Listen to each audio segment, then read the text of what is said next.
have a kind of last minute restream for the match between we have Crimson Green versus I think it's J0elsuf. So you definitely have a good one tonight. You're gonna go ahead and have just me for commentary. We might get a delicious cameo from Aerofram later, but we aren't sure about that. But it's about time to go ahead and get started. So let's see what we got going on.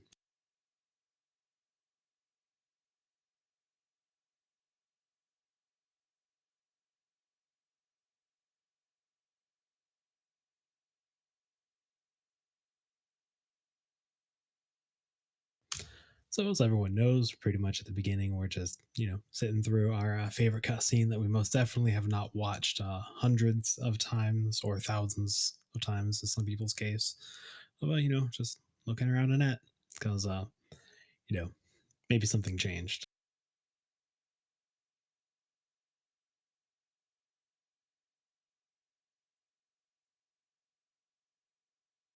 Let's see what we can check over for the streamers real quick. Uh, right now, go ahead and look at least on the stream. It looks like Crimson Green. Their PB is 113.57, and then I have to go ahead and check for J0elsuf. Actually, is it wasted though? Is it wasted, or have we all had fun with it? Well, wasting our time because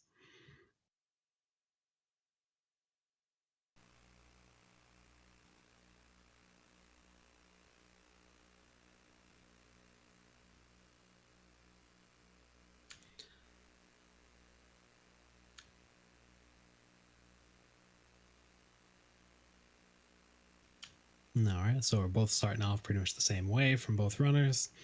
Going picking up the bat and just moving on.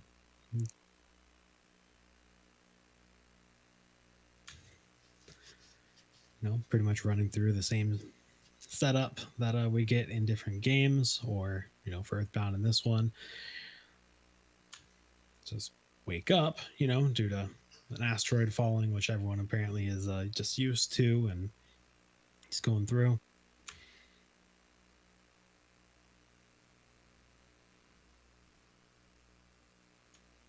Thankfully, we didn't get any shush cops tonight. It's just an annoying one that, depending on if you're a player that's getting used to the turbo controller, for some reason for me, it just seems so much more likely to just go ahead and talk to that cop as I'm trying to get used to it, trying to figure out where do you want to use it, where do you not. Right now, that's kind of the biggest thing on this beginning that I'm getting used to again. Basically, through the first, what was it, 3 minutes and 50 seconds, about 4 minutes of the game, we're pretty much not really doing anything, just going through and doing your basic stories. All right. Thankfully, we do have all of our fan club for Nessie in here, at least the ones that we need to help start it. We'll need that a little bit later.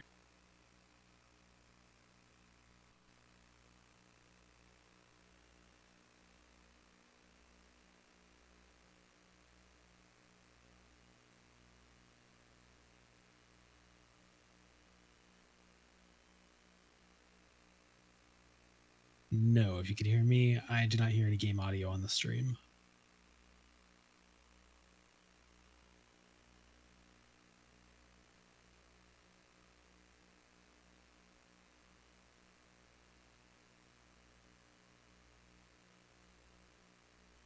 All right. So both our streamers, both our runners, we have getting woken up in the middle of the night from our favorite neighbor who's just spectacular. And he's coming over here bothering us at, 2 or 3 in the morning, just go and say like, hey, you need to help me because I can't do anything on my own.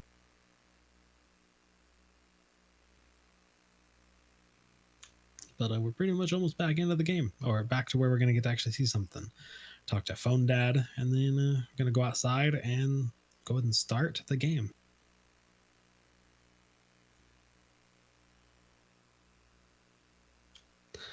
So over here, sometimes you get tricked with animals actually showing up in your yard. That's a fun one, and it can always catch you off guard if you're not paying attention. But so we got the hill climb started for Crimson over here.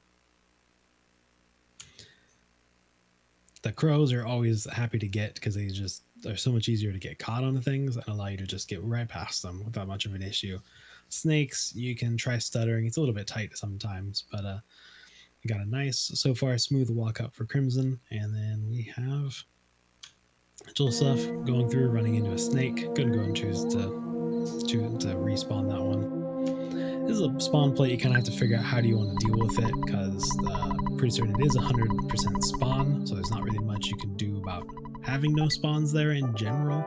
You kind of can try to work around with it, but you're kind of trying to really see what can you get to spawn there that you can get by, whether it's a crow behind a tree like that, which is pretty perfect.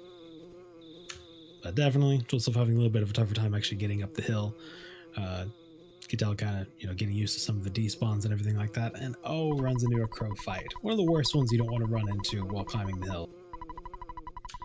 Thankfully, there's not a lot you can really lose at this point, besides a lot of HP. Crows are part of the reason why on the way up we don't like to grab the bread roll that's down there. The other reason is that just gives you more chances for things to spawn on the little ramp that you'll be going up in just a second.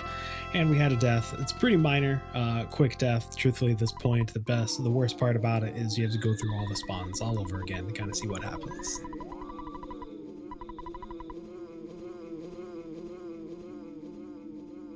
All right, and yep, I do hear. Oh, sorry about that. We do have game audio though, so we at least got a little bit more going.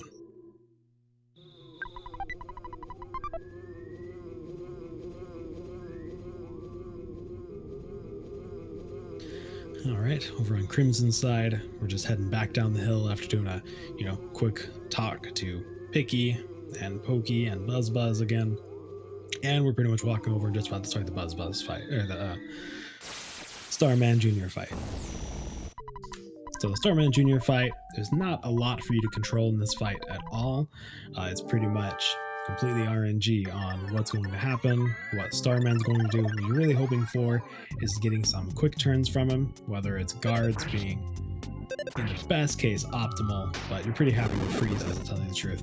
Mostly because Buzz can do 2 attacks, being a power attack or a weak attack, and that power attack's pretty nice because you can get some good damage and hopefully get yourself towards that 2-turn Starman Jr. fight. That's really what we're hoping to do. So J0elsuf is definitely having a little bit of trouble getting up the hill, but we're working at it again, past the main troublesome part. Accidentally ran into a snake, but at least when you go ahead and beat the snake, the only benefit to it, if you want to take anything out of it, is that you do have a 1 experience lead, which is enough to get you level 3 once you actually beat Starman Jr. And that level up will actually give you the 45 HP when you're going into your first fight of the Pokopunk that we'll be coming up to in a little bit. It only takes 1 experience, truthfully, to get it, so.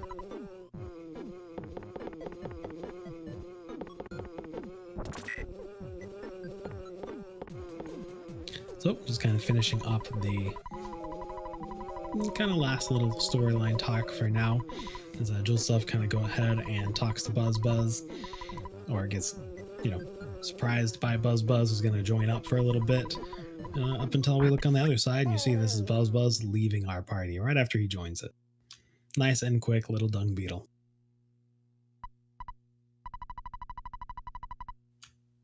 Actually missed that. Crimson had a very nice Starman Jr. Looks like it was about 722, which is pretty quick. That's you don't really get much quicker for getting past Starman Jr. than that, to tell you the truth. Even in manipulation, most of the time you're looking at 714, 715 for a really average time.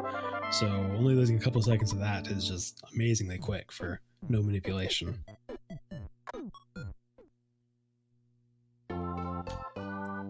Crimson's going ahead and start the walk down in no net. So we'll see if we happen to get cat. There's nothing dangerous in this, but a couple spawns we can walk through. And yeah, I don't know if you said that a minute ago, but yeah, did see that was a 720 Starman. 722 is what's at least on the splits, and that is lightning quick. It's when you're not manipping. Love to get that.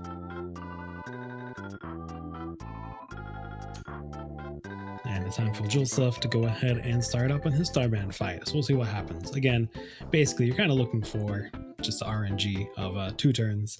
The damage can roll from very worst case scenario. I think it's estimated to be around 26 damage to be the lowest damage you could possibly get in Buzz Buzz hitting Starman. Pretty unlikely for that to happen, but 40s and 50s can easily kind of show up and just ruin your day a little bit. If you're lucky for a smash, you get a nice 150 damage from Buzz Buzz on the Starman, and that helps make the fight a lot easier and much more likely. Oh, and there's the Caster Curse, and as I mentioned it, we get a 29 damage. That is very, very unlikely, and that's spectacular. It's not nearly as bad as at the end of the run when you're rolling the dice with Jeff. It's just wasting time rather than seeing what's going to happen. Meanwhile, Crimson is just, purchasing some items.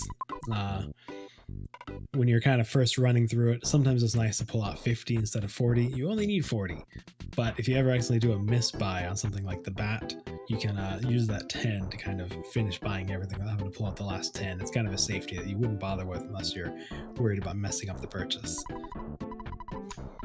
So thankfully we did get a spawn, but it's behind the other Pogo Punk, and from that, we get a charge forward, which you don't want to see on turn 1. That's exactly what we kind of do for safety, because if that second charge forward actually hit, you can't really do much to actually save yourself. We're hoping this kills. Oh, that was close. That was surprisingly close, considering that we had the bread roll 8 also. It's not a great start. Kind of have to decide what you want to eat at this point, because 21, even if you grab the ever favored trash juice, that's only going to be 6 HP more, so not quite enough. J0elsuf did go ahead and make it past Buzz Buzz, but it looked like, I think it was probably about 4 turns, which there's not much you can do when you're going to get such a low roll on it. Like that 29 damage, you don't have any control over that, and that's pretty terrible. Nice smooth clear of the second Pogo Punk though, so we're ready to go and move on to just the Yes Man Jr., and then we'll get ready to start Frank, the first fight that's, it's not hard, but it has a little bit of stuff you want to pay attention to, and sometimes with bad luck, you could just lose no matter what. We don't have a lot of HP to go ahead and handle Buzz Buzz, or to handle Frank at this point, so 2 high smashes can just run straight through your HP bar. Well, not smashes, but it's a slash that can do upwards of like 27 damage generally on high end. Ooh, we got a nice first turn of just nothing though. Didn't get a lot of damage in, but any of those free turns we're really happy for. And there's a brandish we're talking about. Alright, pretty close. Oh, looks like we're going to risk it. That's not great. We have our first death. Over there, Crimson kind of went a little bit risky. Got hit.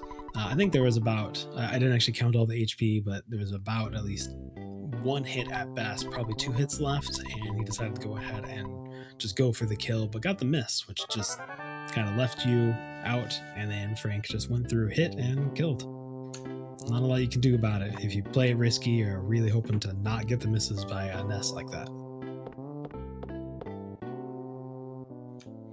And J0elsuf makes it down past the zoo area. Not too much trouble, just only 1 spawn kind of in the way, but cleared that out and moving on. And there's one of those crows or spawns you can get inside your front yard. They're not great.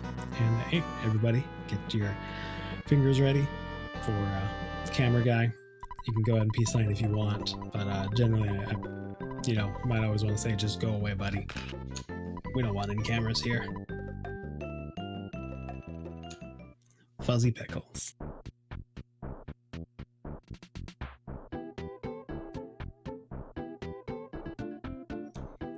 Whole bunch of dogs all over this. That's pretty bad. I have to go all the way inside.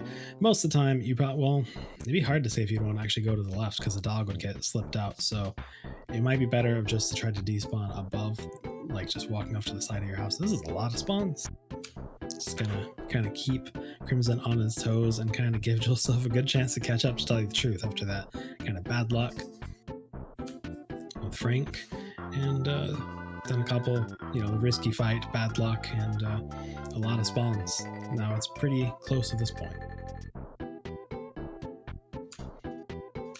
So if you're going for the despawn, as J0elsuf is kind of doing over here, you don't actually have to go that wide. You basically go all the way down until you just kind of follow the center line, and then as soon as it breaks off, you just go straight down, and you can kind of start moving over into it and not have much of an issue. You actually probably don't want to go too far over, just because if you go too far to the side, there is a chance you're going to come in weird, if there's a possibility, and go ahead and actually stop that despawn from working. All right, so we're over here for Frank fight number 2. It starts off with a brandish, which you don't want to see, but that smash is a perfect way to start it.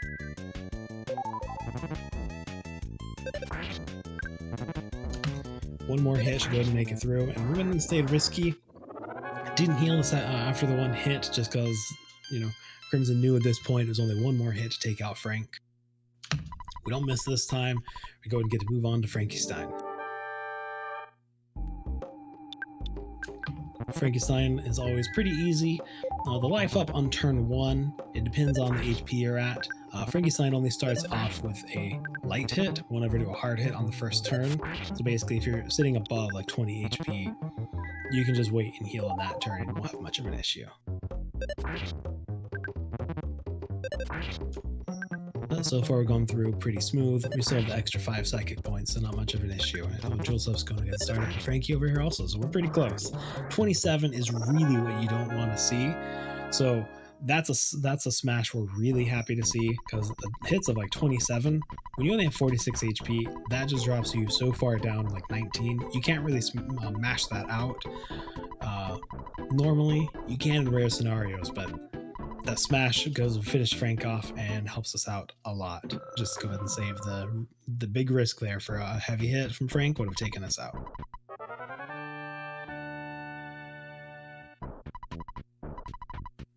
Probably one more hit over here from J0elsuf and we should get that finished off. Oh, I'll take one more.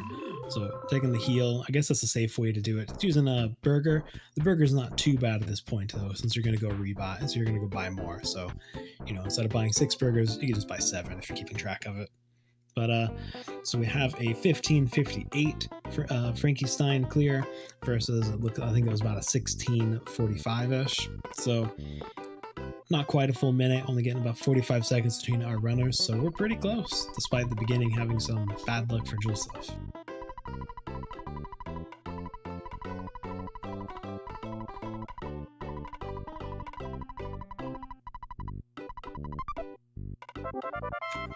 At this point, you know, we're just kind of gonna go through, talk to definitely not a great mayor, just deciding to let a kid go into a dangerous area. And I mean, I don't think anybody's surprised that he just wants to make sure that he will not get into trouble if we you know, get beat up or die or anything like that. It's definitely not his responsibility, you know.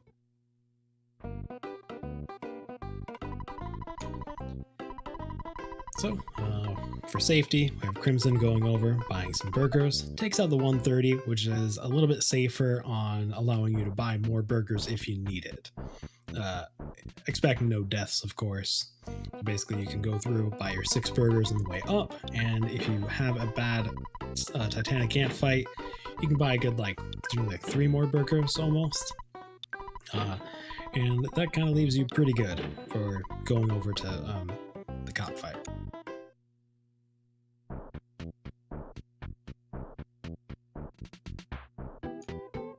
But we're just getting ready to start over our one and only main grinding point in Boogey percent. So we're going to go ahead and run up and start fighting the ants. Slugs. Don't fight the ants.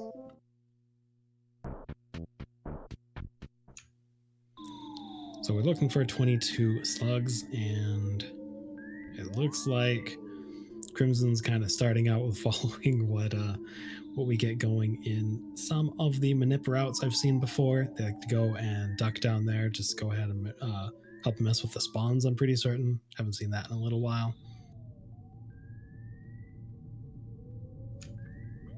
But we have J0elsuf just not too far behind. Bought his burgers, coming up to go ahead and start the slug grind, which pretty much at this point it is nice and close, considering that we don't have any 4-packs found yet. All right, there we have our first one found for Crimson.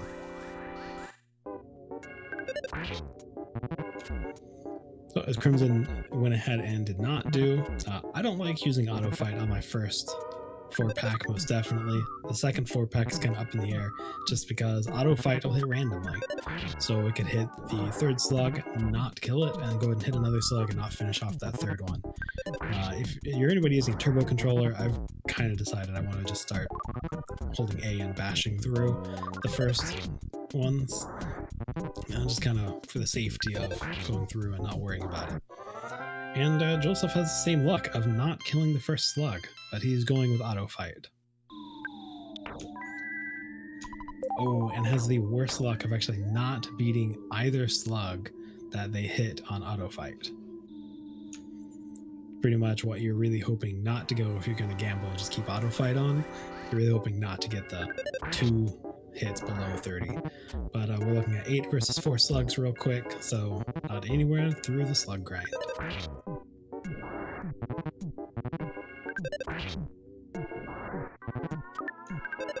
And J0elsuf does smartly takes it off auto fight as you start dropping pretty low on the HP.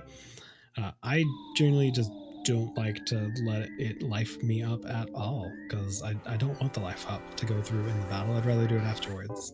Crimson over here is kind of using something that is hard to really find a better way to farm the slugs than this, which is you go ahead and catch a rat. You have to be careful when it's this far back, just because it's much easier to despawn it if you're not paying attention. But it just allows you to just very easily always spawn slugs when you can get spawns on that spawn plate over there, because there's already a mouse there. So it's a great way to go ahead and farm it up. It's not too difficult to get when you kind of practice it or just look at it a little bit. So J0elsuf, I think, picked off 1 slug, which is kind of a weird one. You're looking for 22 slugs. So if you ever find a one-off slug, your best bet is probably almost to just take a mouse fight instead of trying to go through and fight the 6-pack, just because a slug and a mouse, that'll get you the level 8 you're looking for once you get the 20 slugs out of the way. And that alone that'll get you it, and it's a little bit safer. The Antoids could be a little bit more dangerous, basically. So it's kind of up in the air, though. You could just go for another 4-pack. You could just go for the 6-pack and ignore the single slug. Pretty much just a preference on how you want to go ahead and deal with that. But I think we're looking at, is that 16? Crimson, I thought, got a pack in the middle of that. So I think we're looking at 16 to 12. Looks like it, because this kind of looks like we're going up towards the 6-pack.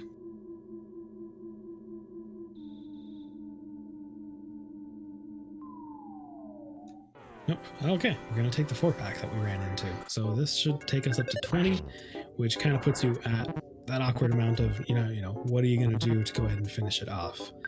Getting the 4-pack there is not too bad. You're kind of really looking for 4 more, or even the 6-pack if you really want to. It doesn't really matter too much what you do at this point, but you got the 4-pack, which at least is pretty safe. J0elsuf is still kind of working on it. I think we're looking for our 4th pack right now, I'm pretty certain. There we go. That should bring us up to 16, I think. Yep, and Crimson went ahead and did the other option you could do, which is find a 4-pack, because I'm pretty sure this is still on the 2nd floor. I don't think it was the 3rd. I'll have to look again. But and kind of try to stutter away and break the pack off and pull away just some of it so you can get the level 8. All right, we get the 4 offense. 4 offense, I think that means you always get it. Yeah, so we did find another 4-pack, and my guess would be the Crimson kind of stuttered over and tried to break the pack apart to see if we can get 2 of them or whatnot. All right, this is going to be, thankfully, it's not a 6-pack, but these have a sizable chance to be Antoids, so you do want to stutter past them and really hope that you don't have a 6-pack on the left. If you run into another 6-pack, that lag is just going to make it so you can't stutter out. All right, we are done with the grind for Crimson, and we're going over the last part. We should have 24 offense, so the single Antoids shouldn't be much of an issue. And that's not a single Antoid, so J0elsuf should be kind of getting near the end of the grind. We'll see if this is actually enough to finish it up. I think we should be at least at 20. So, all right. So J0elsuf's going to go ahead and look for the full one. if you were grinding, this is at 21, I think you definitely should just take that rat fight and just go on in general. J0elsuf may, it's pretty easy to lose track of it or just not kind of think about it that way. But yeah, if you get the one off and you kind of just get the mouse on your way up, I would definitely just go for it. Just make sure you don't get with an Antoid fight, which I think that can only happen on the second floor. So, or you can get lucky and kind of run into the random single slug again. So there, we got level 8 for J0elsuf, so he's gonna head out. So I actually missed the first rockin', but we do see that both of the Antoids in the back are gone. We got a Psi Magnet, and it takes 7. That's the worst case that you don't want to get. That ruins your second rockin', and that is horrible. You still have the life up, but it also looks like we have a shield. So this is definitely a tough start. Only getting 1 rockin' off. Didn't get to see the damage, and getting a couple hits, being a little bit aggro with a couple of powerful ones. And over on the right, we can see that J0elsuf does have 24 offense also. That's why he was able to go in and pick up the single Antoid down there and go and get that. Crimson getting close to the end of the fight. It's definitely much harder and a lot more burgers are going to get burned through. All right, going to go and risk it a little bit just because feels like we're getting low on burgers at this point. All right, J0elsuf's going to go ahead and just take the 6-pack just to go ahead and try to move on. We can rock in this and not waste too much time. So, ooh, another hard hit. We're getting low on burgers and a miss. Oh, this is definitely being a hard fight for Crimson, wasting a lot of resources. Thankfully, we did pull the 130, so we have a couple extra burgers we can pick up on the way down. So at this point, you're kind of really happy that you made that decision as long as we can make it through the fight, because this is getting down to the nitty-gritty. And another miss. Thankfully, that was with a psychic drain, so we had an empty turn, and we're kind of hoping for those. And did we have a heal? Oh no! Crimson go ahead and has our first ant death. That is a tough one. That was a very hard fight, and right at the very end, they decided to risk it at the end, hoping they were through, but it just wasn't quite enough HP done. The 2 Rockins not getting through just really made the fight pretty difficult. Let's go see how J0elsuf's going to work with it, because he's about to go through and start his ant fight.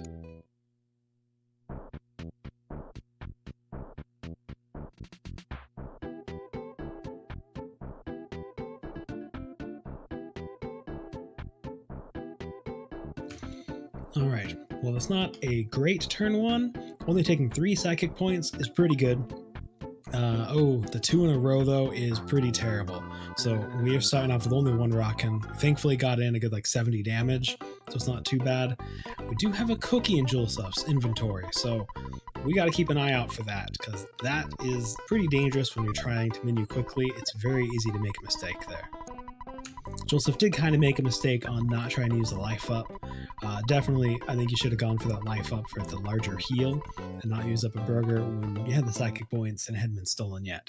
Now we lost it, so it's not much of an option. And we get a shield that's not too early, but we definitely get the shield earlier in the fight since we missed our second rockin'. So we're off to another pretty tough Titanic ant fight.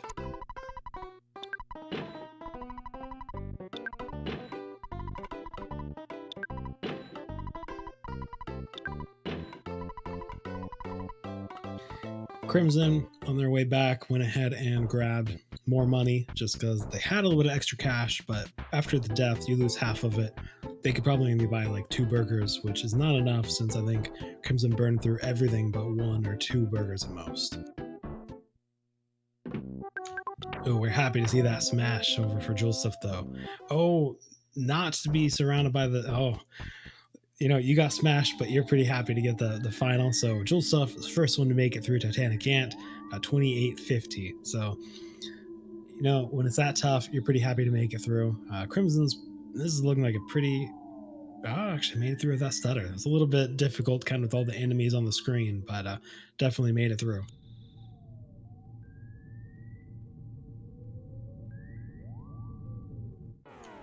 Yeah, and this is the difficulty of a lot of enemies on the screen. They start lagging you out and just making it really hard to stutter.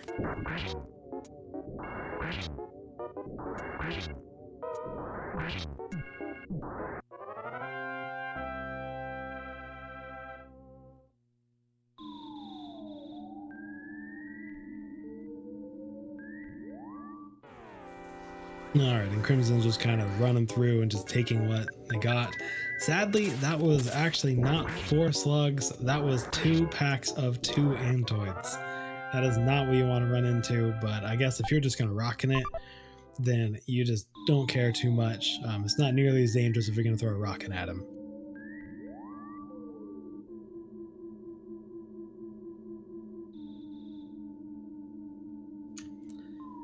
All right, and so the racers just kind of gave each other a little high five as they passed by.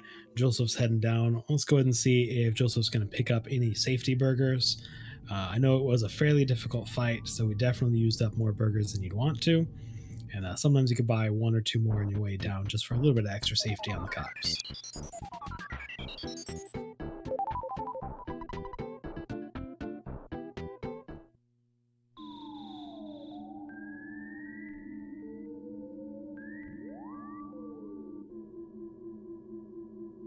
All right, and J0elsuf's going to go ahead and just pick up a couple extra burgers just to play it safe. When you have such a tough Titanic ant fight, sometimes you just need to get some more burgers. In general, in Boogey percent, you're not really that short on cash, so spending a couple more in the burger and just make sure you don't have any bad RNG deaths can help you out a little bit. Hopefully he doesn't fill up all the way though, because you definitely don't need that many burgers. Alright, pretty much going most of the way up, so definitely as long as you don't have too much issues with your menuing or make any kind of mistakes, which is pretty easy to do when you're kind of menuing quickly, should be pretty safe for J0elsuf over on the cop fight. So let's see how it's going to treat them. This time Crimson still isn't having a great ant fight, but it's going a little bit better than before. Although we do have a shield down, so that's not great.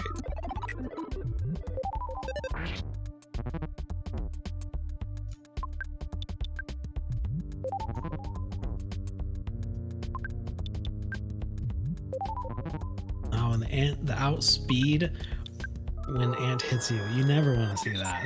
That's not great. Thankfully, we finally get a free turn and another one. So these are pretty needed, and we're pretty happy for that small reprieve of empty turns.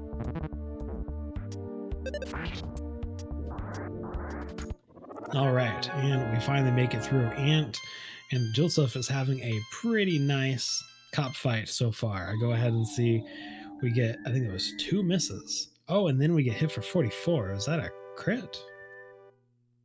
I think that was us getting hit. That was probably a crit. I didn't see the smash because it was kind of lagging a little bit. But the only time I generally see cops doing 44 damage, I think, is on the crits. So 2 misses into a crit is definitely a little bit tricky.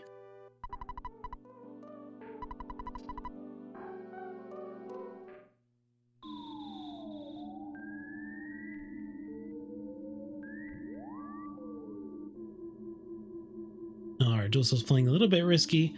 53 HP is kind of on the lower end. Oh, Crimson having the great gatekeepers where they don't get out of the way. Sometimes if you're not quick enough or if it's just a bad spawn, they can just get right in your path and they just block off the door and you can't get past them.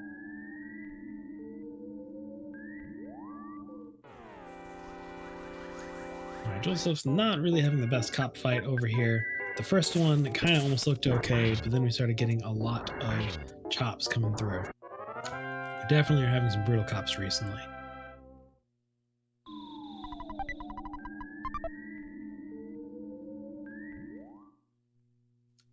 And Crimson accidentally bumps something, but it's not too dangerous once you take down Titanic Ant. He just shows you use a rocket to go ahead and clear him out, and then is just gonna grab a butterfly on the way out, not lose too much time, and that way you can go to the cops with their full psychic points available. You're only grabbing the butterfly just because we did use the rocket earlier. There's no other. You normally get your full heal from the sanctuary point. All right, J0elsuf's getting pretty low on burgers.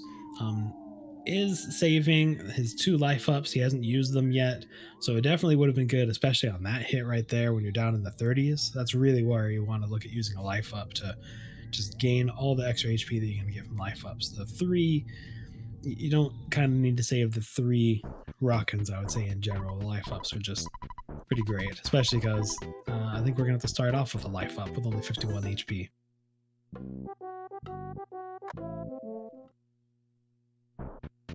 All right, and let's see what the Rockins get us. All right, 83, pretty mediocre. You're pretty happy with that, truthfully, because you only really need 2 average hits. 55, pretty low, but I think we only have like a good 18 HP, and we make it through, and we're good to go. So, J0elsuf is the first one out of Onett. Did, kind of went through slowly, but didn't have any deaths and made it out.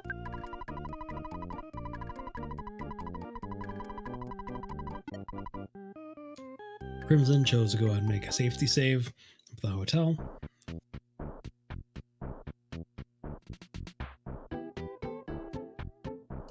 I think a safety save, especially for the cops, can be pretty dangerous unless you're going to take the game over and actually soft reset on death. Mostly just because going back, especially that short distance, you're not going to be psychic points. And you could be down your hamburger, so you're going to be pretty low on healing items and could be setting yourself up for a difficult fight. Hopefully J0elsuf's going to go and grab the hamburger on the way down, just because we definitely were really low. Yeah, that next mushroom is a little bit dangerous. We should be able to get by, yep, just like that.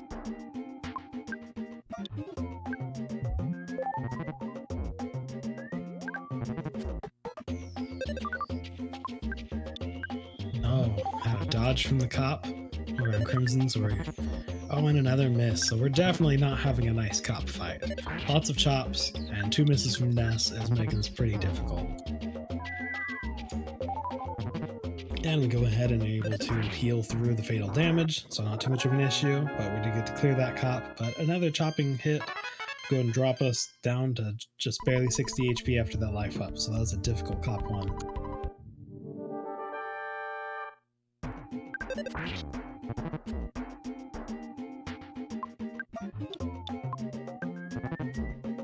Alright, and Crimson is out of hamburgers at this point. He only has a cookie left, so it's pretty difficult. You're really happy for that. I'm not actually certain. It's probably got hit and then got the outspeed, going to clear through that cop fairly easily, so that was pretty nice.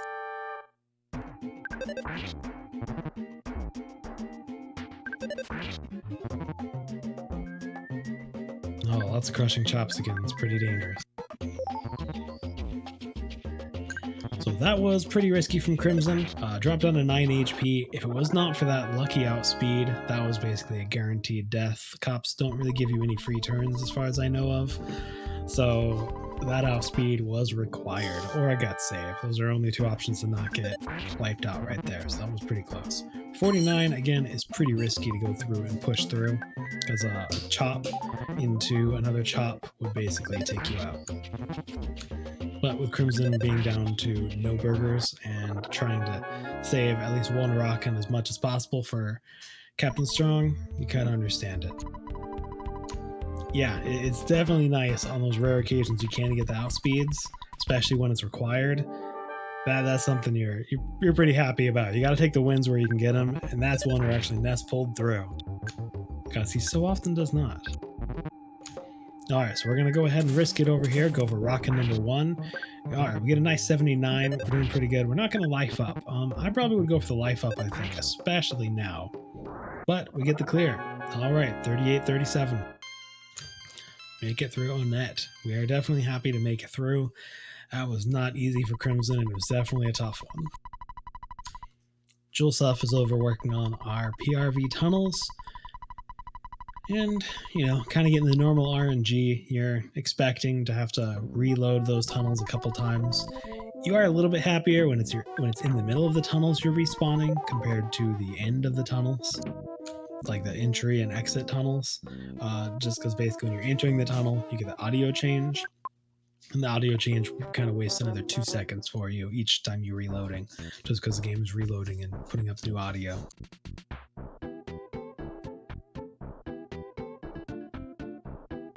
All right, Crimson's working the walk down, so you're just kind of looking out for the mushrooms and hoping, because there's not a lot you can do about any of those sniping shrooms that want to just hide. Okay, that one you can't do much about. Right in the middle.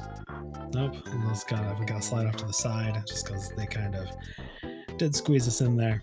But pretty easy to despawn one of them and go ahead and go by. You can maybe squeeze by that one off to the side. It's just you're really kind of trying to be careful. And it'd be kind of risky when you don't really have to. So not a bad despawn. And that one, I would maybe catch it on the tree and continue on. Yeah, I don't think that'd be too much of an issue. Just go on that far side of it. All right, and J0elsuf is going into the last walk back to Tucson. All right, clean cave, makes it through. And now we're back into Tucson to go pick up our Pincer Eraser. All right, and we're going to have what looks to be like 2 normal, no Voglers going on, which you can't really blame anyone. Yeah, J0elsuf, I wouldn't go for that one. Yep, nice easy despawn. Thankfully they're in range. I'm gonna go ahead and play it extra safe and grab the butterfly. A little bit out of your way, but if you're kind of worried about playing it safe, grabbing it just so you have a little bit extra psychic points so you can rock in if needed. You can make sure you're at full HP. There's nothing wrong with just playing it safe. Definitely feel like we're getting a lot more people kind of just walking through this down part. Oh, but actually J0elsuf's going to walk up and take the entrance, so maybe just didn't want to go behind the buildings. But at this point, we're just kind of waiting, walking through Tucson, waiting around. We have PRV coming up pretty soon, though, for our first kind of, the next part we're walking through. PRV into Car Painter, our next real interest point. And thankfully, Crimson does have use. Actually, J0elsuf should have also for feeding Apple Kid. He's hungry, starving, and we have a burger, we have a cookie. Yeah, I would give him the cookie too. We don't need to share that much with him.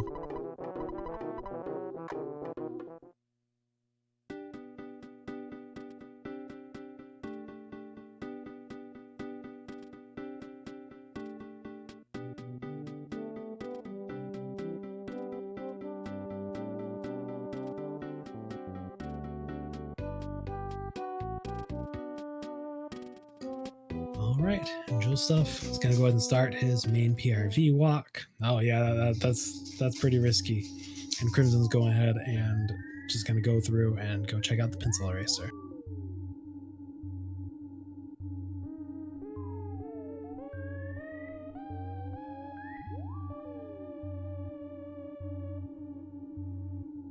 Yeah, that little pocket over there, it can spawn things pretty often, but almost every time I just ignore them when they're in it. Wow, I didn't know you actually have to be facing the pencil directly. I don't think I've ever had that issue before.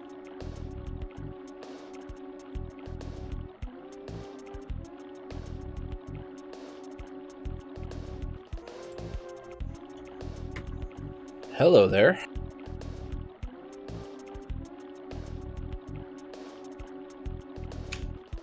Welcome. So we go ahead and add in, I'm assuming that's airframe.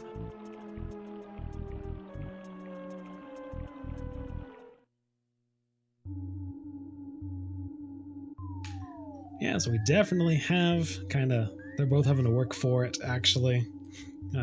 Crimson has kind of been going along. Has actually had to work around 2 deaths so far, I think. So it's definitely not going smooth for anybody, but they're both kind of working at it.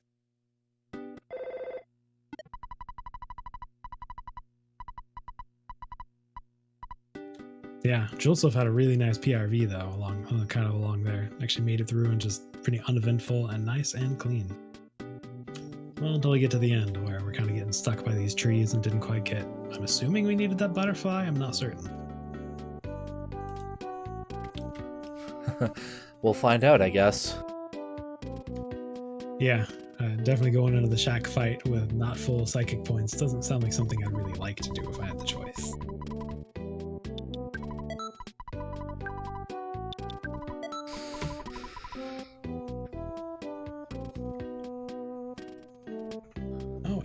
race without the snakes deciding to attack us for once. I am disappointed. No step on neck. Yeah, Snacks told us don't step on us this time instead of, kind of being weird and saying, please step on me.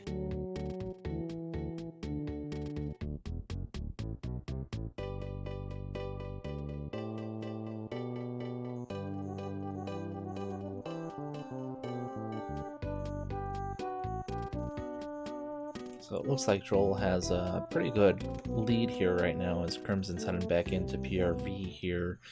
But Carpainter can definitely be the big equalizer along with Shagfight, depending on how it all goes here. And yes, a wild commentator has appeared out of nowhere, Aerofram appearing out of nowhere after many months of hibernation.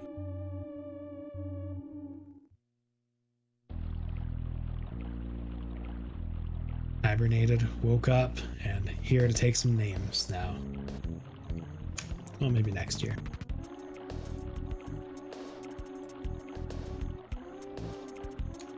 But at least here to visit us on the commentary team and, he'll bring some extra life where it's needed. Okay. Crimson. Oh, yeah, you know what? That's not checking the pencil. That's actually moving forward, so that works. You're so kind. I'm just, you're carrying me at this point. I'm just an administrator at this point for a long time.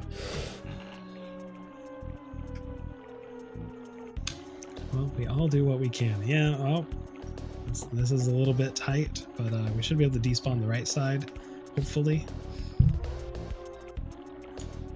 All right, make it through that pincer without too much issue, so that's a nice way to go ahead and get through. Oh, and we got a travel charm. I mean, the travel charm, I don't think there's much benefit to it in this run, so... It's very interesting that Crimson also took the north path instead of the south path. I might have missed it, but was the south path pretty blocked off by some of the diamond enemies at that point? Yeah, we actually had 3 sprouts, whatever the sprouts are called. We had 3 sprouts down there, actually. So we were pretty busy down there. All right.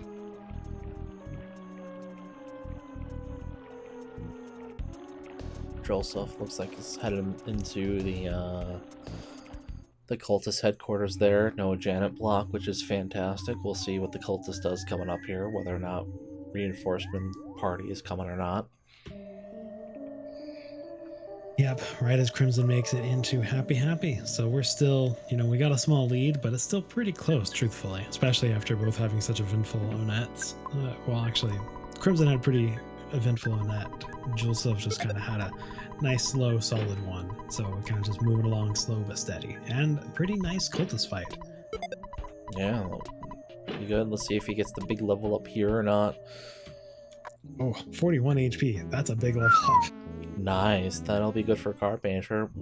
HP management is one of those things that can save time here. So we'll see how J0elsuf does. Yeah, I did miss it. Why did you see why J0elsuf has 21 psychic points? Because did he actually get a trifecta or get 2 kills and be able to finish the last one off? Did you catch that? Unfortunately, I did not see enough, but I'm assuming that the level up pattern between Shagfight and here might be enough to preserve enough psychic points and might not have used it at Shagfight. I'm not sure. Oh no, J0elsuf's not using the Rockins. Must not kind of know that you could use them from the beginning, because having 3 Rockins sitting there, that's a lot of damage you kind of left on the table. With that many psychic points, you just want to belt them out right after another until the health goes up and the shield and all that. And with the Shack fight, turn 1 coming over here. Oh, not getting any kills. They're both sitting sub 10 HP, so that's pretty painful, but can't do much about it. Oh, and do a smash. J0elsuf is clear though, so we got the mole coming up to see how cooperative that's going to be, assuming J0elsuf uses the mole. All right, 1 Carpainter down.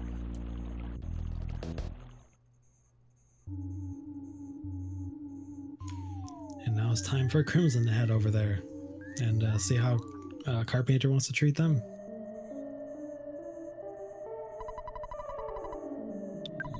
Yeah, free shop strats. Wait, Peen Train, I missed that. Where did the defend come in from? Was it on Carpenter?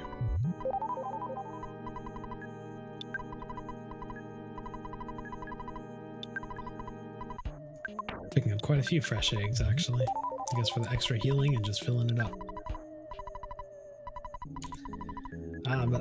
I think I asked about this. I'm pretty certain that Carpenter's attacks are not affected by defends, though. So it's a good idea, but I don't think it does anything. Last time when I kind of talked about it. I could be wrong, though. I think the only attack that would be affected is the paintbrush attack, because that I think is a physical attack. Anything else is a psychic attack, and defense shouldn't affect that at that point. But I'm super rusty, so don't trust me on that. Yeah, I know there's the physical hit, the paintbrush, but I think the paintbrush is I think it's like a ranged physical attack or a different priority, and I don't think it's affected by defend. That's what I thought. I remember talking about it on another stream before. So I'm not 100% certain if anybody actually knows that. We could find out afterwards. I mean, the only thing that concerns me with defending instead of attacking is the amount of damage you're outputting, especially with that many psychic points, can present a getting yourself behind at that point. Yeah. So I accidentally took up a crow just to go and get an extra cookie. But moving on, not enough HP to try to do a crow death warp, but pretty nice HP for the mole. But let's go ahead and see what Crimson gets treated by Carpenter. Also 30 psychic points here, which is a very healthy amount. Both runners here taking a healthy amount of psychic points. Yeah, oh, we only bashed once. Definitely could rock in on the second turn and the third turn, truthfully. Oh, we did get a nice, that was a huge reflect though. Oh, and J0elsuf's taking the PRV death warp rather than the mole. Oh, nice. Crimson had a very efficient Carpenter fight there. Yeah, when you can get those 140 reflex, you're pretty happy. That's a nice way to go ahead and make up a little bit of time, I think. Thank you, RNG.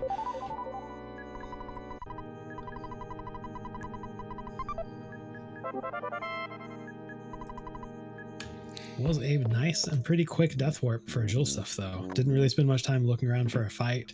Found a pretty dangerous one and died nice and quick.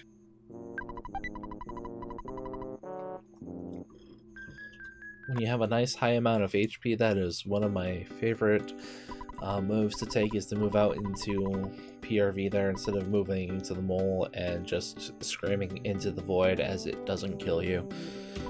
Oh no, unassuming party guy has shown up. Right when we don't want him to. But that was pretty quick, actually. I actually didn't remember they were that weak, to tell you the truth. Anytime's good for a party. Oh, I don't know. When you're on the way to the hospital, maybe not. It depends on your perspective. Actually, I guess the worst part about that is Paula doesn't get experience, and I don't know if that would have been enough experience to level up and get a PK Fire, which could have been a nice benefit if you get stuck in an extra fight. So that's probably the worst part of it. That's a really good question. I wonder if it would be enough. Alright, you probably won't see me grinding the Tucson mobs, though, just to see if we can get Paula PK Fire, though, in my next run on purpose. But, let's see. Just call it manipulation and you're good to go.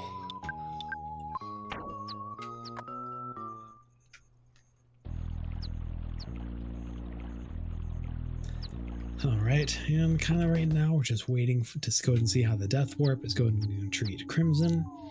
We're going to go ahead and just, talk to some people, see about making people jump off roofs, because that just sounds like a fun thing to do. And, learn that we're just call everything manipulation. Left bus, it's manipulation, most definitely. Look, we all know left bus is the most efficient method of going onto the bus, as I continue to meme race after race. Yep, I mean, we can meme it as much as we want. Wow, both people get pretty nice death warps, at least the mobs. So let's see how it actually treats. Oh, wait, we're going to run past it. Why didn't the tree join? That's I think it might have been a pathing issue and enemy combo at that point. Just based on what I saw there, it might not have found an efficient path because of SNES.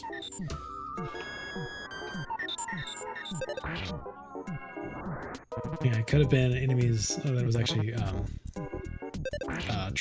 linked up with the enemies up on the actual cliff, though, because there was some up there too. Somebody was just in the wrong pack. Oh no, auto fight healing nest there. Oh no, I mean, I definitely wouldn't want to take the auto fight on a loss in general. I mean, on a death. Oh, is Crimson going for the cup of life noodles there? Did they not pick that up yet? Sorry, I'm behind on all this. Yeah, I don't think Crimson saved at the bus station, so they were not doing a Vogler before. But they seem to be trying very hard to get the cup of life noodles for not doing a Vogler. We're going for a post-partial Vogler, it seems like.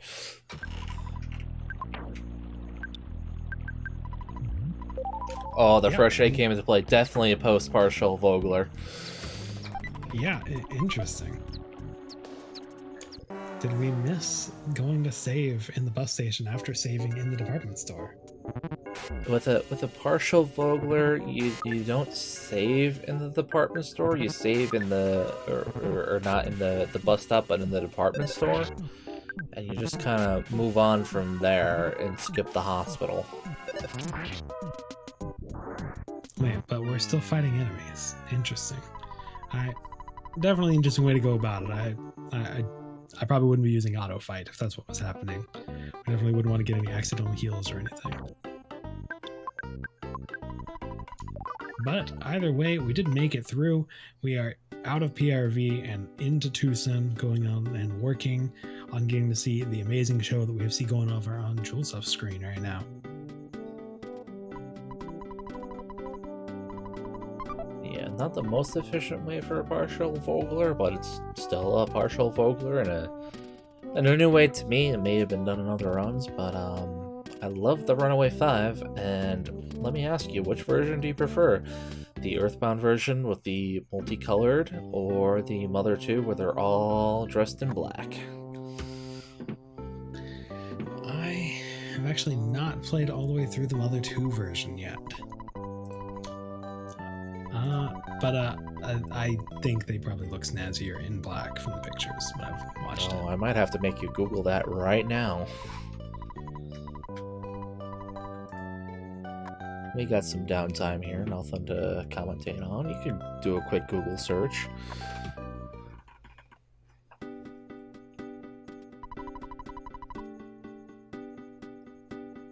Pure pressure.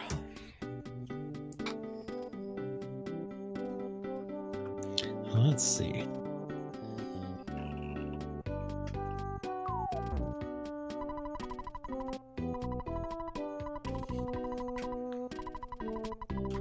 So just to tell everyone how on edge I am and how rusty I am, I just saw Crimson talk to Everdred, and I'm thinking back to Mysterious Racer X's race, where they used Everdred as a death warp, and I thought Crimson was getting into a fight quickly. I really need to run Boogey % quickly just to shake off all the rust and leave some minor rust. Yeah, I mean, it probably wouldn't take too long to run through it again, but I mean, that was definitely something that kind of stood out as being something fun. I haven't actually seen that one before, so that was a fun death warp that, I mean, definitely set up pretty fun for doing a Vogler if you want to also. X pulls out all the stops. Yeah, Racer X always puts on a show. I'm pretty certain I've been showboated on by Racer X before also, and you can't help but just chuckle just as it happens. And also, you know, I see South Bus, Best Bus mentioned a little while ago. I definitely cannot get behind that one, because anything that involves getting the photo guy to show up more often, I'm not okay with. Going left bus just because it's RJ's favorite thing in the world, I'm for that. But camera guy, no thank you. I can support that.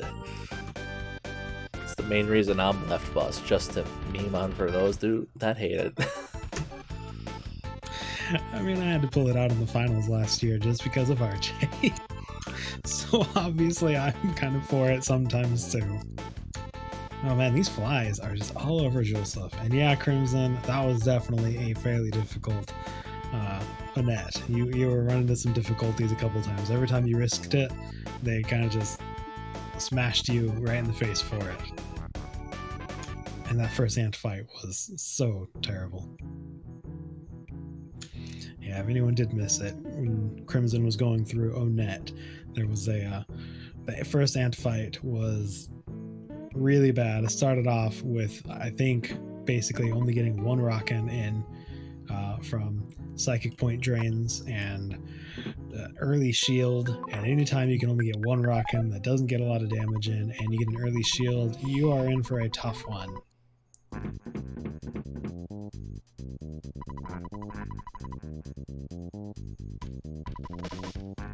J0elsuf did make it through Graveyard though. Definitely, that was a lot of spawns. Yeah, that was a rough one. Got him pushed back a couple times there. Yeah, just making sure that you're paying attention to all the flies flying around and the trash cans trying to trick you. And we get a left bus. This race is now valid. It most definitely is. RJ must be rolling over in his bed right now in pure joy. We could probably rate a stream right now if he's still streaming. Oh no, he stopped streaming. I was gonna say we could rate a stream and say left bus. But I'm sure Temple would override me as a fellow tournament organizer on this. I would not come through and say left buff, best bus allowed for a raid. I don't know, that sounds like the perfect raid to me. I will not encourage everyone to add RJ in the Discord saying left bus has happened.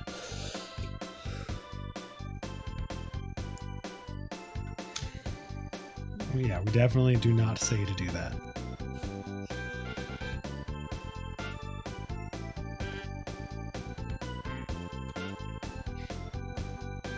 So we're just gonna go ahead and J0elsuf's stream, get out of bed shortly, hang out with Tony, one of our best buds ever. And Crimson's gonna go ahead and head over and see what the Graveyard's gonna do for us. I have to say I haven't gone on this rant in a while, but this winter sequence is something that annoys me so much with going back and forth between the lockers and the key. I know it's about game development and teaching the player on how to unlock the lockers and use that for a future situation that's coming up, but it's just so annoying.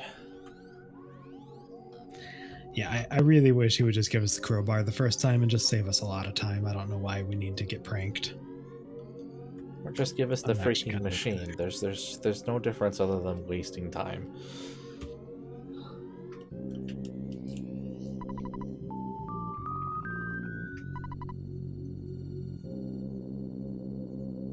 Thankfully, over on Crimson side, so far, it's going pretty smooth Graveyard. All right, a couple spawns at the end, but they're pretty easy to go around. And all right, we make it through the Graveyard without much trouble at all, actually. Meanwhile, J0elsuf is coming back over and getting the bad key machine finally, after, you know, exactly what Airframe's talking about, just kind of wasting our time a little bit, just giving us another prank. It's just a prank, bro. Don't worry. Well, yeah, it is a prank because Maxwell's what, a fellow student, I believe, in the lore of the game, not a teacher.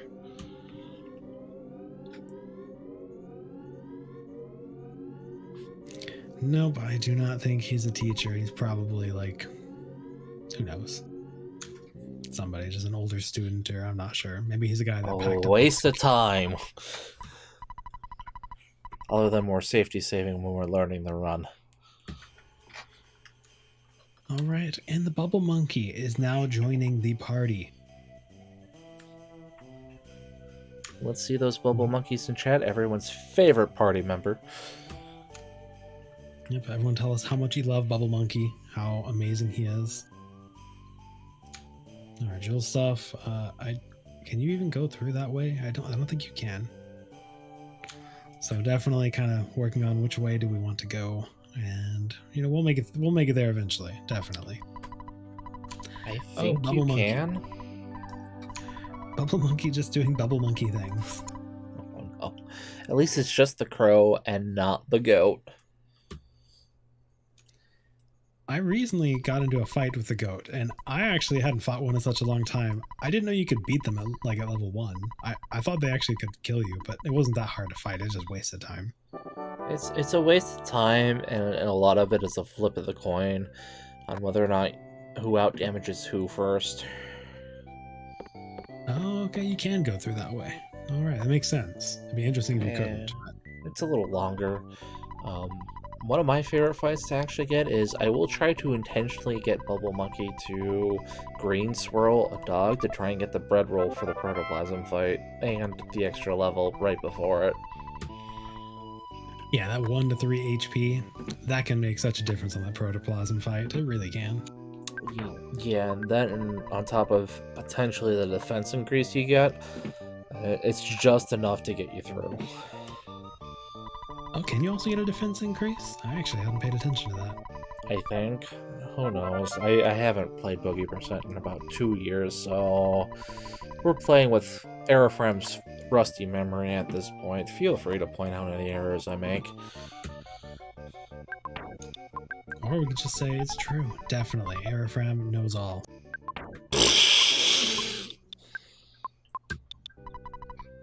That's all I got to say to that. Yeah, but it says, Aerofram says, eat more raspberries, everybody. They are good for you. Absolutely, and they go good with chocolate cake.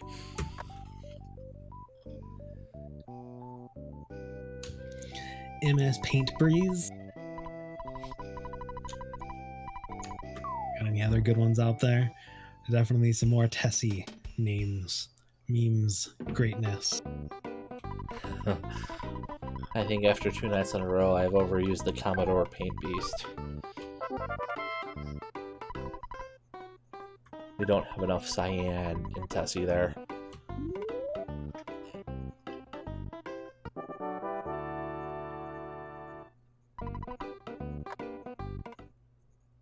We definitely should. We should go ahead and create a custom ROM to run the speedruns on, and the only thing it does is just change Tessie's color. It's the only difference in the whole thing. And might even make Bubble Monkey's nipples brighter, because if you didn't know, Bubble Monkey definitely has nipples.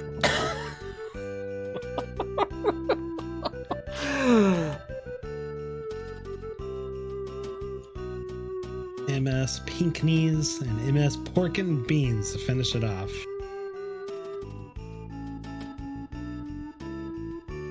But don't worry, we have one more chance. You can save up those good ones. Alright, let's go ahead and see what we're going to get with the first protoplasm fight.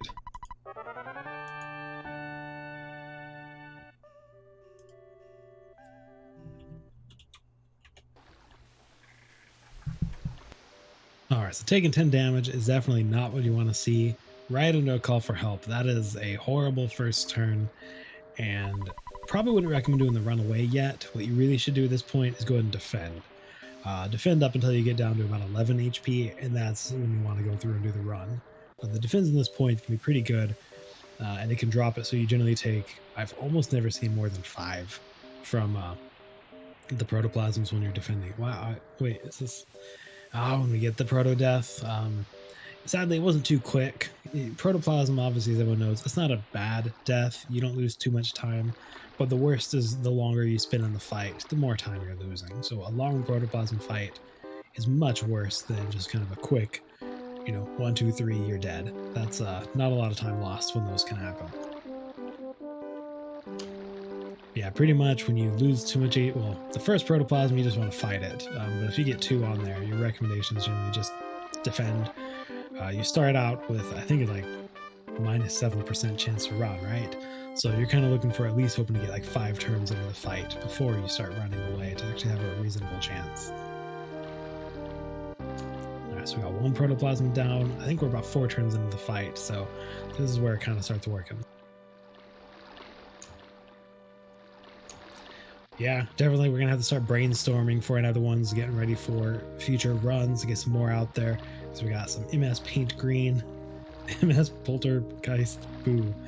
I mean, I think that one gets gets the humor on the fact that it happened. Oh, and J0elsuf goes to heal on the last turn around where he could have looked started running away and just got hit. So our runners are tied up now again. After all this, and we go for the skip. That is a hard skip to get. I have not seen too many people actually get that skip. Everything I've ever heard is it is pretty close to pixel perfect on that skip, and it involves Bubble Monkey doing what you want him to do. Not an easy skip to do. Yeah, there's a lot of luck to it. Yeah, most definitely. I do not have the practice to even want to try that. Alright, and Crimson takes the lead, making it through the first protoplasm fight without too much issue, but we're going to go for the duck skip over there. And what is happening over on J0elsuf? Oh, and we have a third death. So the protoplasm is not treating J0elsuf well.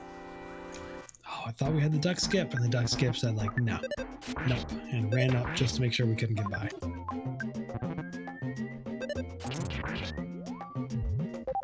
Yeah, J0elsuf has had a call for help on turn 2, I think, and each of them did a call for help.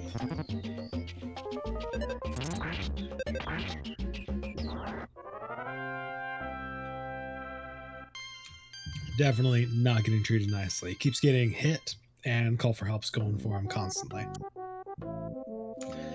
Ooh. Ooh. Yeah, the protoplasm is definitely treating J0elsuf pretty roughly. Some bad RNG on trying to get through.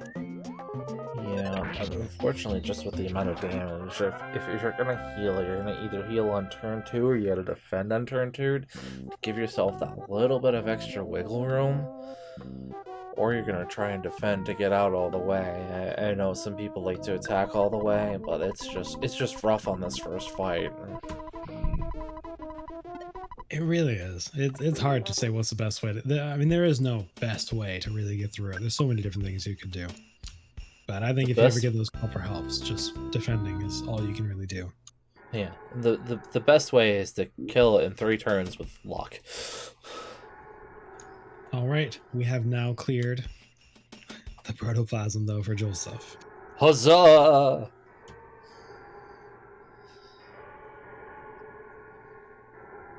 Next, the duck. All right, and we're just gonna give up on the duck skip. Yeah, I don't like wasting too much time on it. It's a hard judgment call to whether you spend the time doing it or you take what an average of 30 seconds to fight the duck at that point.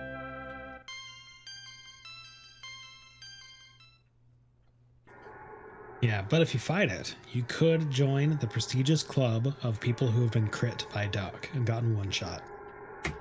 I have, and it is a miserable feeling. But if you've beaten Protoplasm, you don't have to worry about going through Proto again. Yeah, I've been crit by duck also. I found it pretty hilarious because it's pretty unlikely to happen. And thankfully, I don't think it was in a race. All you can do is just laugh at that point and cry after the stream ends. Yeah.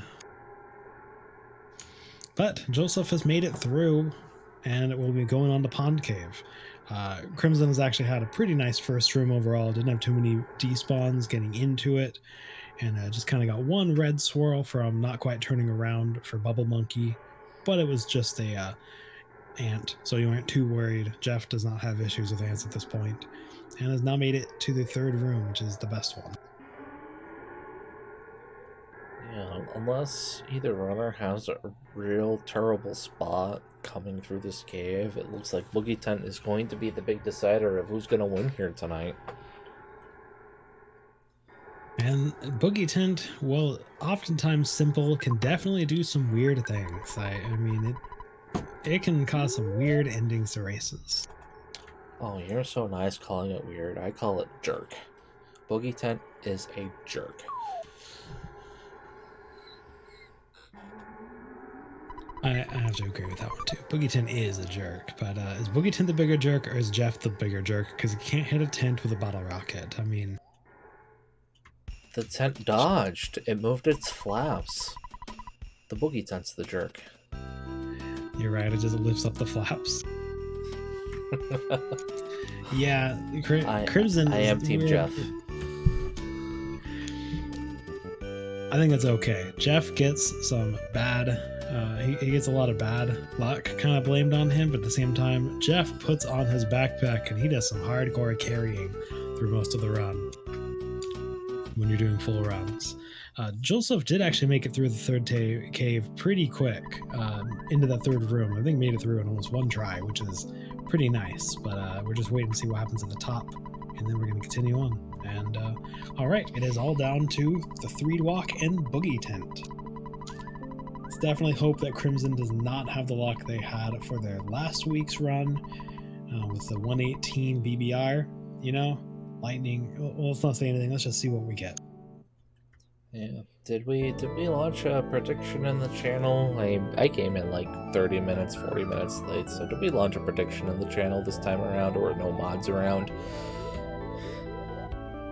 I did not look out for one, so does anybody know if there was one put up?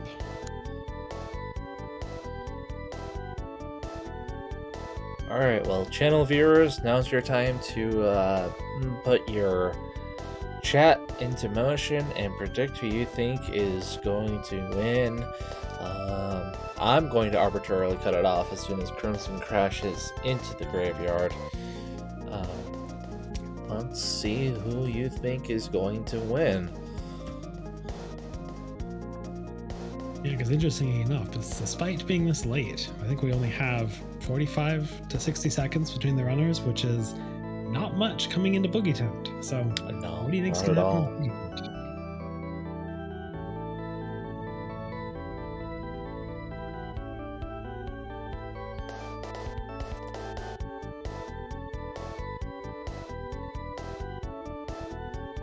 Oh jeez, I looked at the channel and the only 2 moderators are in there is me and the Apple of Enlightenment, which is also me.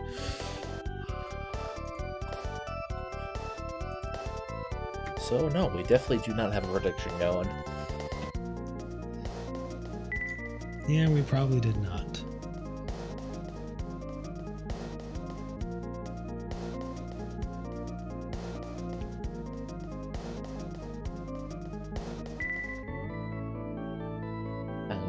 With everyone here, I took a look at Crimson's channel and I just saw Ness's long arm, long leg dance going on in their channel, and it just made me laugh. Yeah, that scrawny Ness is just grooving. Oh, so much energy there. All right, so we are coming in for the landing on Crimson's screen, so it is time for the Boogey Tent walk and fight. Let's see what happens. Are we gonna see a teddy bear? A safety save? What are we gonna see? I know. What it is always a hard decision in these spots. Like, what do you do? I think, you know, if I was going through and I at least had this much of a lead, I probably wouldn't safety save. I would grab the teddy bear though and just continue on. I agree with you. If there was any more time with this, I have personally safety saved in the past, and it has saved my Tookish one time. But I always grab the teddy bear if there's this much time. Yeah, because there's not a lot of chance for Paula to actually take that hit. You know, you're happy for it to happen, especially if Jeff's going to actually do a good BBR, but practicality of it is kind of gambling quite a bit. 33.3 repeating, but not really. And we're going to get the safety save, so we're playing it safe over here. I think it's just enough time, truthfully, to if you expect equal-ish Boogie tent fights, to go ahead and get a safety save, and a worst case scenario, being able to continue on without too much trouble and not having to worry about not getting to finish, not getting one of those soft locks. That's an interesting spot. I haven't thought of safety saving there. Usually, I save in the drugstore down here because it's closer to the tent. So that's an interesting spot, at least to me. Well, that could be a safety save to not to plan not to continue, or I mean to continue instead of doing a soft reset. I've even done the soft reset there. I lose $1, but it's just teach their own preference. There's so many different strats at this point.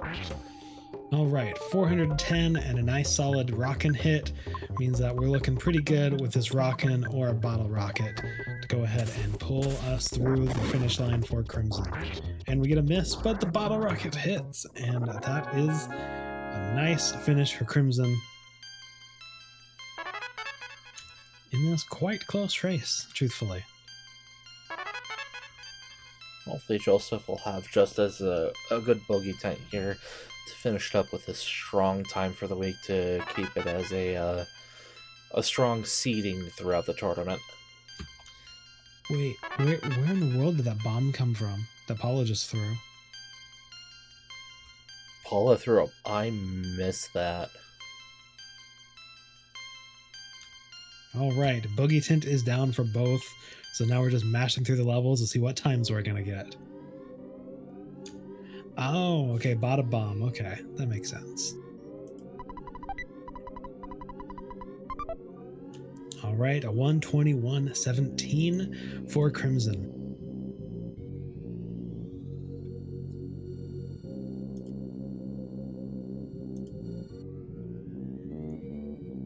If it gets really tight, I'm pretty certain that Crimson was actually around 1.5 to 2 seconds late on their timer. They use a negative timer to start, and they kind of didn't actually hit yep on time. They hit yep late, not early, at least. But I'll review the VOD for timing to tournament standards for that. All right, 121.48 for J0elsuf. So we had a nice close race, to tell you the truth. Not a lot of time between our runners at the end, only it's at 39 seconds approximately. So it's a close finish. If anyone's trying to go through at the end and get over into this tent for like Crimson is, you actually need to wiggle in 1 pixel more. You can tell because the screen is popping up pretty instantly. When you're actually in the corner, there's a 1/2 second delay from that screen popping up, and that's how you really know that you wiggled into the right spot. But all right, thank you everybody for joining. We definitely had a quite close race today. The lead swapped a couple different times. We watched Crimson have tons of fun and just getting smashed in the face in net a whole bunch. Hopefully that they're okay after that. And J0elsuf just kind of trompled through, making a nice solid time up until, that amazing proto lock. Thank you for the races, everybody. You guys have a good night, and we'll be back for some races tomorrow. Yes, thank you everyone for coming out and watching us for this quite last-minute host that I had to put together here. Thank you to Iconic here for jumping on commentary here for the majority of it and putting up with me jumping up in halfway through, thanks to the runners. And look forward to seeing you tomorrow with the next set of 2 races coming up. I don't know if we have hosts yet, but pay attention to the Google Doc sheet and Discord, and we'll keep you up to date.